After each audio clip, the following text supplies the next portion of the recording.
One time I heard that your favorite visual novel tends to be the first one you play. And you know, I really think that's true, at least for traditional visual novels. In my previous video, Fade and Fucking, please watch it, please watch it. I alluded a few times to my love for Tsukihime. Despite my first finished project being about fate, my true love is for the Moon Princess. And hey, guess what? At the time of posting this video, Tsukihime should have turned 25. Holy shit, unk-ass game.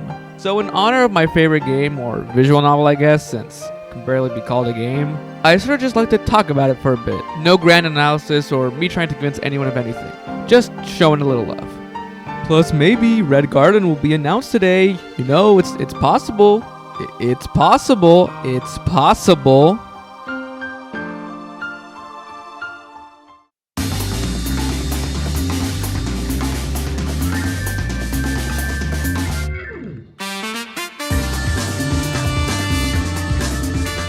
First, I'd like to talk about how I was introduced to Tsukihime. Like many other people, I got into Tsukihime through Melty Blood. See, I'm actually a pretty big fan of fighting games, and was heavily getting into them around 2021. At the time, I mainly played P4U2, Persona 4 Arena Ultimax, a game I'm actually in the dust loop for. Look how fucking cool I am, wow, I'm a top player. I was eventually introduced to Melty Blood Ashes Against Current Code, and quickly fell in love with the game's movement and feel in general. I started off playing Siwara, the forever memed character. To be ass, haha, very funny. But I would eventually switch to F-Wara because I liked good high-low and haste setups. I'd also eventually pick H Seifuku because W plus frames, she's fun. Despite my enjoyment for Melty, it didn't become my main fighting game until after starting to feel more negative thoughts for Persona and having already played Tsukihime. I knew I'd eventually play Tsukihime, and even got slightly spoiled, but I didn't know exactly when I'd play it. In 2024, I played on a whim the first few hours, but didn't get much past that. Then a somewhat depressed and bored me decided to open up Tsukihime in June of this year. In a time of stressful events, I decided I needed a visual novel to keep my cool. 4 years a Melty fan, and I finally began my journey. Also, fun fact, Tsukihime finally got me to fully switch mains. I now play Sikohaku, my favorite Type Moon character. I'm somewhat active in main court, so please play me if you're European or North American East Coast. Or actually, fuck it, I'll play anyone, as long as the connection isn't that bad. I'm not that good, but the game's really fun. I fucking love Bato loops and Kohaku combos, she's my god! And she's broken, top tier.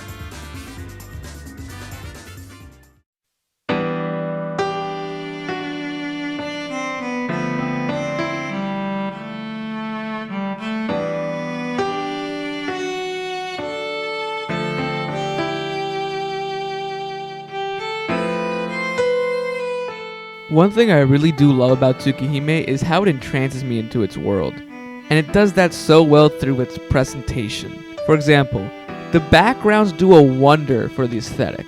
While they are just photos, the dark blue, light blue, orange, and red filters create a beautiful contrast, really representing that subtitle, Blue Glass Moon Under the Crimson Air. It's hard to explain, but just those backgrounds drag me into this world.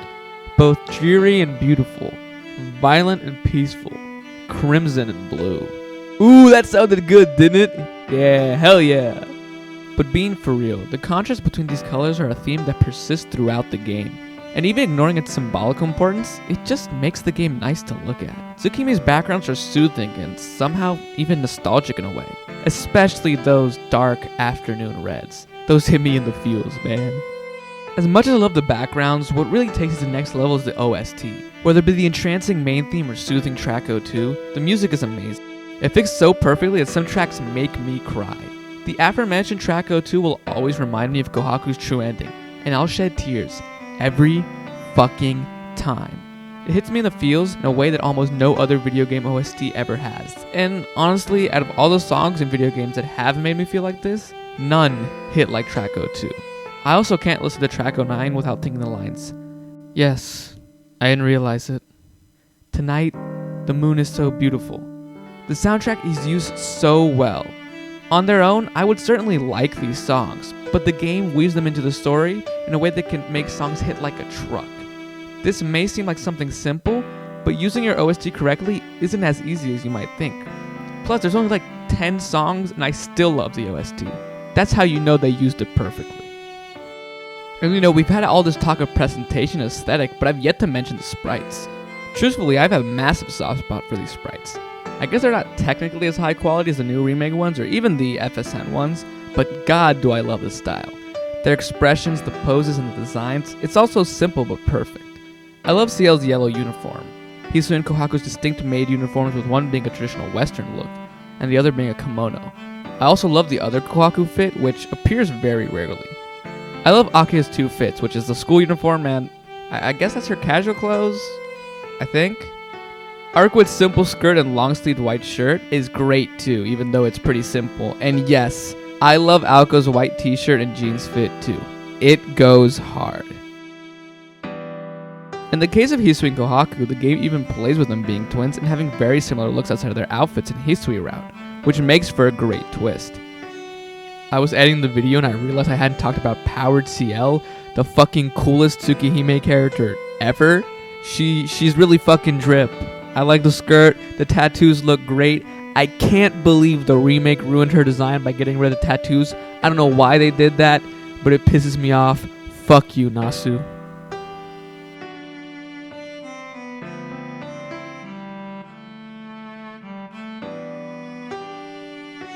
When talking about designs, we sadly can't neglect Shiki's god-awful shirt.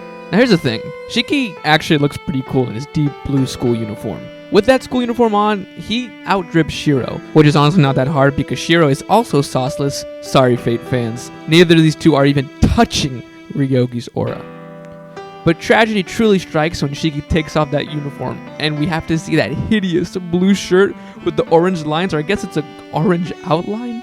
It's disgusting! One thing I can praise the remake for is fixing his fit because god damn. Despite that, in general, there's just some really great sprites. I honestly appreciate the simplicity of these designs. While yes, their outfits are not nearly as over the top and drip as maybe the Fate Stay Night ones, I think it works, and I think Tsukihime sometimes even benefits from the fact that it's not as over the top. It makes the world feel more down to earth and real, while also doing a good job at emphasizing the differences and oddities of Tsukihime's world through the contrast between the supernatural and the somewhat realistic designs. These sprites are accompanied by some really nice looking CGs, which, while do occasionally look off, in my opinion are great and fit the game. Some personal favorites include Kohaku True Ending, Kohaku Post-Sexy, mostly because of the dialogue, but I also like the CG, Arkwood waiting for Shiki, Arkwood in the classroom with the red afternoon glow, Akia crying holding Shiki's knife, Hisui with tears in her eyes, Hisui looking at the white ribbon float across the sky, and Cielo drinking tea in the classroom, and of course many, many more. But if quality were just about aesthetic, my favorite Type Moon game would be Witch on the Holy Night, because that game is genuinely beautiful in all ways. That game looks amazing, sounds amazing, it just is amazing. And while I do love Mahoyo, Tsukihime will probably forever be my favorite, and that mostly comes down to its characters and story.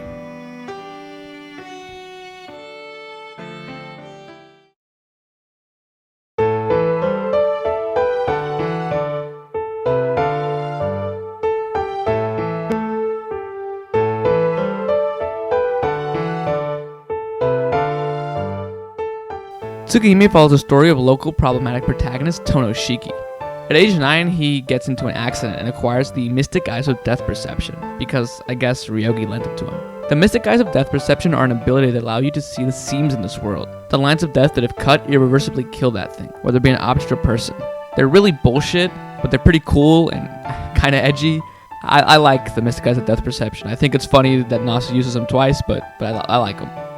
Shiki, who has been left alone in the hospital without his family and is stuck with this ability that no one understands, is obviously not having a good time. That's until he meets Magus and Groomer, according to Carnival Phantasm, named Aoko Aozaki, who understands his ability and becomes his sensei. She gives him his glasses, which are used to seal his ability. After leaving the hospital, he never sees Aoko again. 8 years later, Shiki's father dies, and his sister Tono Akia invites him to come back to the mansion. Feeling a sense of guilt over leaving his sister, even if it wasn't his fault since he was excommunicated from the family, Shiki decides to accept her offer in return. And well, at this point, the routes split off.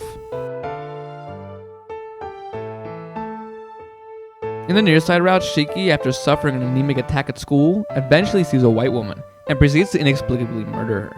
Which, by the way, somehow despite being a Melty player, I didn't know about this, even though it's like pretty famous, and it surprised me like crazy. This moment is when I really got into Tsukihime because I was really surprised and I wanted to see what the fuck was wrong with Shiki. This event and its aftermath leads into the CL and Arcwood routes. The far side routes are different since Shiki never ends up meeting Arcwood. Instead, he gets further involved with a student named Satsuki, who ends up disappearing and who Shiki ends up discovering is, or more so has been turned into, a vampire.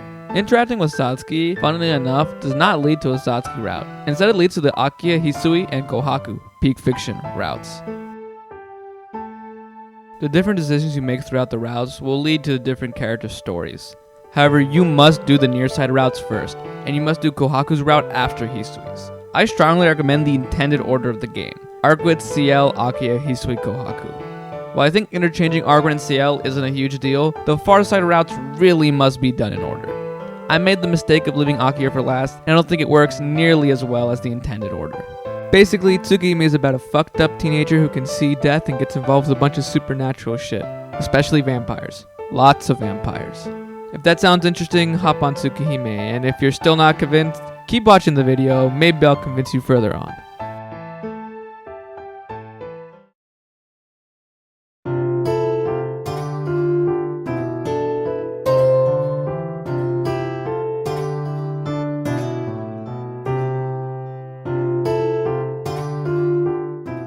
Let me admit something. Tsukihime's plot isn't what sells me on it. The summary of Tsukihime, while sort of interesting, isn't exactly the most enthralling thing ever. The fights, while sort of cool sometimes, aren't exactly spectacular, and it's not like I care all that much about Type Moon lore. In many ways, I think Fate, especially Limited Blade Works and Heaven's Feel, have more interesting plots, at least in terms of what actually happens and actual action. But plot isn't independent of its characters. And what really sells me on Tsukihime are those very characters. I cannot in this video fully explore every character, or even really one character. I have too much to say about all of them, especially Kohaku. Don't you know, girl, don't you know, you're so beautiful. I wanna give all my love to you, girl. Well, by all of them I mean at least the heroines plus Shiki. One day I'll probably write and record a video about Kohaku, and that alone will be a fairly decently long project. However, what I can say here is, despite some flaws, I genuinely adore every heroine. I love Arcwood's naive, happy personality around Shiki that flips on a dime when shit gets real. Her loneliness and lack of self-worth masked under that makes for a very fun, but also interesting character. Also, as a purely romantic interest, she's probably my favorite ship. Either her or CL, they both got great chemistry with Shiki. Speaking of CL, I love her as well, her survivor's guilt that she hides over that senpai personality that she never got to live after having her life destroyed by Roa. She wants to die, but it's not even that by her tormentor. Also, she really fucking likes curry, which is pretty funny. I like the curry jokes. Also, according to Nasun Takeuchi, has a very fat ass. I don't know what this means, but you could fit 3 curry buns up there. This is true, this is canon. Then we have, Akiya's love for her brother. Honestly, I really fuck with Akiya's personality when she's not on incest timing, but what holds her back is that she really wants to be on incest timing, and the story never pushes back on her, at least within her own route. Akiya is my least favorite heroine for that reason, but I still really enjoy her in most scenes she's in. She's also great as an antagonistic force in Kohaku route. Also, don't give me the shit on how they're stepbrother and stepsister. Akiya is reading out a fucking Nissan ad during the H scene. She always calls Shiki her brother. She's a fucking freak!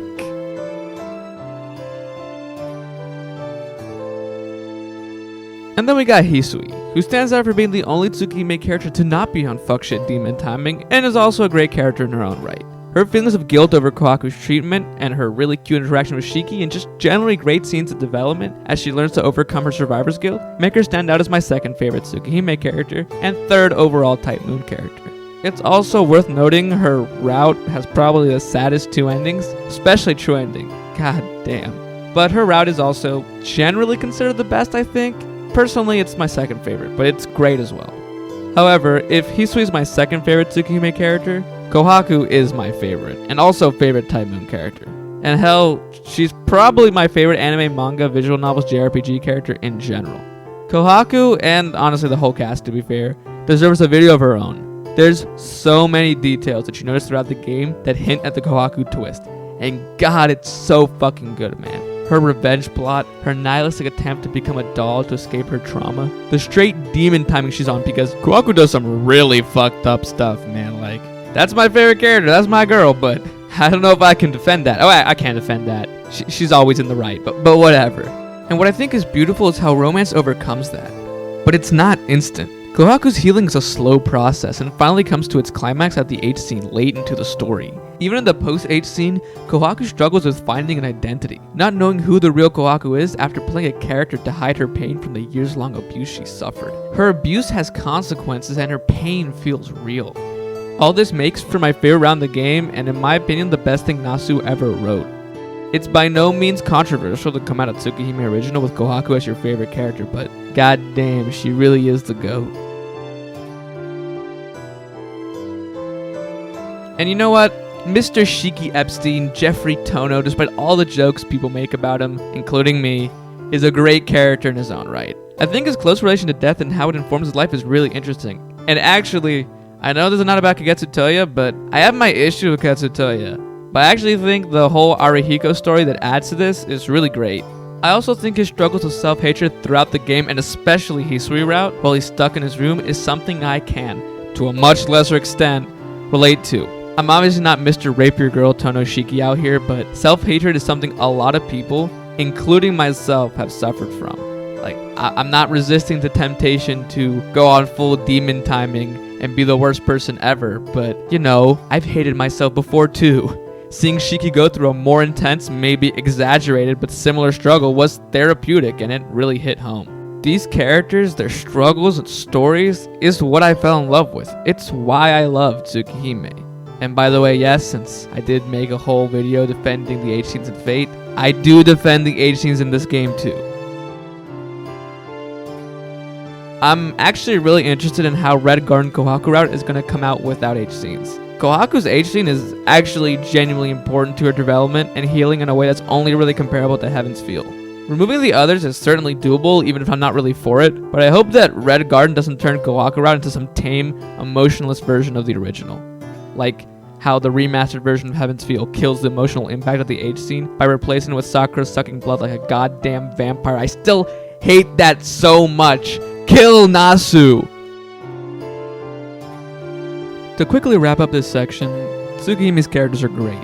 In fact, it has, in my personal opinion, the best cast out of any Type Moon story, at least out of the ones I've played. While this section was a bit too spoiler heavy for any newcomers, I can say that if you're interested in Tsukihime, the cast is really fucking good, man. Really good.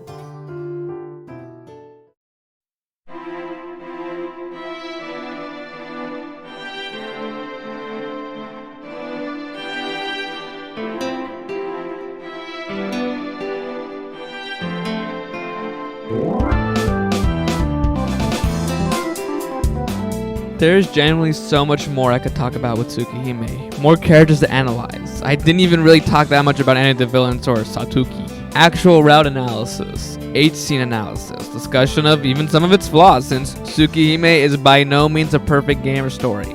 But that isn't the point of this video. Truthfully, the point of this video is just to show love for a game that genuinely helped me through tough times, and despite its flaws, holds a special place in my heart. If you made it to the end of this video and haven't played Tsukihime, play it. Hopefully you skipped all the sections marked heavy spoilers. I would like to note that like many other people, I had my own set of prejudices about Tsukihime before playing it. Specifically about its use of rape in the story. Tsukihime is infamous for this, and I don't wish to go into full analysis mode to discuss if the scenes work, if they're done respectfully, if the topic is explored respectfully. That is a video in itself, and a very complicated and very sensitive topic. The other prejudice I had was as a haha funny porn game, you know, because it has H scenes. Since my previous video, Fate and Fucking, is me defending H scenes, and since I already said I like the scenes in this game, or at least I defend the scenes in this game, I think you can guess that I changed my opinion on that. I'll say this, if you don't want to engage with the H scenes, do not play Tsukihime Original. They're part of the story. Also, obviously, if you do not want to play a story that engages with dark subjects, including rape, but also suicide, self-hatred, and more, you probably shouldn't play it. If this video has made you interested in trying out Tsukihime, that's great. I'm really happy because that's one of my objectives in making this video. But I just want you to keep in mind that this game has these aspects. Keep it up in mind, and understand that it's also occasionally pretty cringe. Anyways, let me wrap it up here, because the video is already not short the way I wanted it to be. So, for once, let me thank Nasu for making my favorite game, or visual novel, or whatever. I still hate you, but I do gotta appreciate that you made this game. So, to everybody watching, happy Tsukihime Day. Hopefully Red Garden comes out. Love till you go, not just a night, but the rest of your life. I wanna be always here by your side. Girl, don't you know you're so beautiful? I wanna give all my love to you, girl. Not just a night, but the rest of your life. I wanna be always here by your side.